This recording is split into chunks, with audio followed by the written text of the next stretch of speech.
Kain muna tayo ng mixed seafood in Cajun sauce tapos maraming garlic. Solid yan guys, nako taas kamay sa lahat ng mahilig mag-seafood. We're having seafood for dinner.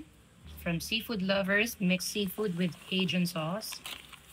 You can order it in a small tub. Mainit-init pa, kada-deliver lang via Lala Move. You can also order it in big tubs na ganito, good for sharing. This first one, purely shrimp and corn lang yan. Ito naman, mixed seafood. It has mussels, shrimp, squid, and crabs. So ayan na, we have a total seafood feast in front of us. Kain na tayo!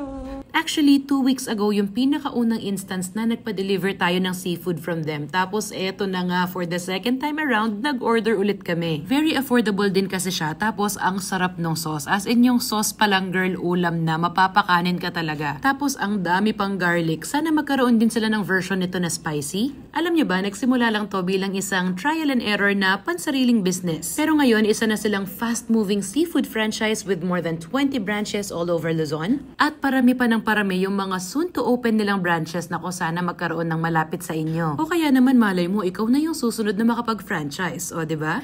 At sa lahat ng mahilig sa seafood, eto na yung perfect na baunin sa potluck, ihain sa bisita, or even to simply enjoy with your family or by yourself. Subukan nyo na rin itong Seafood Lover and enjoy!